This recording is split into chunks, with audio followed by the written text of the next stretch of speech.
Hello, good day mga ka-YPs.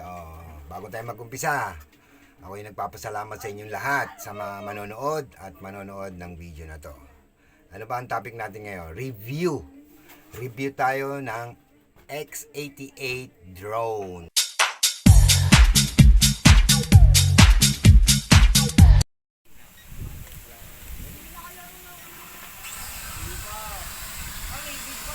Yun na, ganamin na.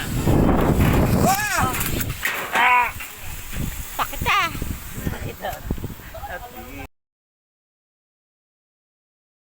Ano ba ang findings natin dito sa pagkabili ko nito? Para sa akin, low quality. Hindi siya ganun ka-accurate. Yung mga pinapakita sa video, isang ano lang, ewan ko kung maganda ba o ano. Nasa inyo rin naman yan kung bibili kayo nito. Ayun. X88 na drone. Ayun. Ang battery, mabilis malobat. Kailangan yatang palitan ng mas mataas na ano. Tapos, pag lumilipad na siya, kahit i-calibrate natin sa remote niya, ano siya, electric pan lang, umaano na siya, gumagano na.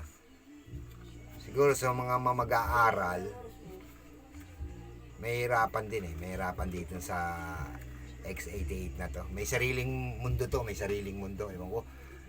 Tulad ka kanina, pinalipad ko sa labas, tumaas siya, nung bumuga ang hangin, hindi naman ganun kalakas, yun, dire-diretso doon sa may sagingan. Pero sa mga pangregalo na lang siguro to sa mga bata.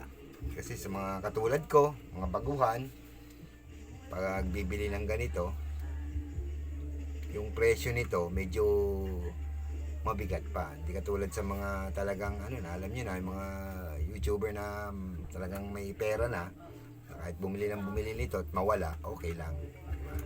Pero sa mga katulad natin na baguhan, wala.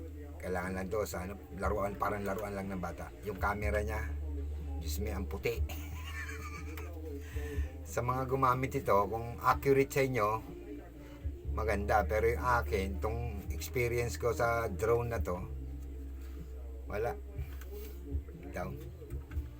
Maganda lang siya sa mga ano, sa mga open field na yung hindi mahangin.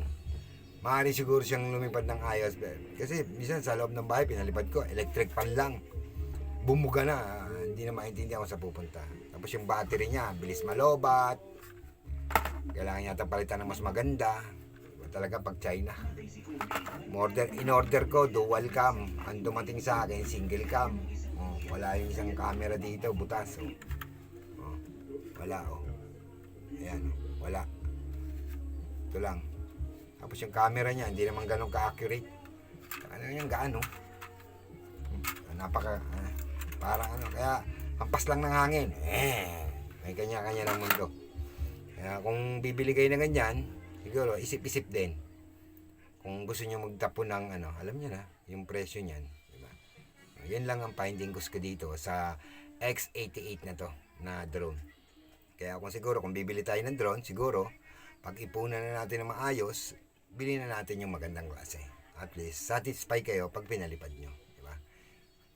Paano, hanggang dito na lang tayo. Sana like and follow, or alam niyo na, sa aking Facebook page, Jerry Pantua. Pa-follow na rin, pa-support. Hanggang dito na lang sa mga manonood. Maraming salamat sa inyo mga ka-YP. Sa sunod na video, mag-ano ulit tayo, re-review rin tayo ng mga ibabang product para medyo ma-aware din yung iba. Yung sa atin na may katotohanan lang, di ba? Paano, hanggang dito na lang at maraming salamat sa inyo.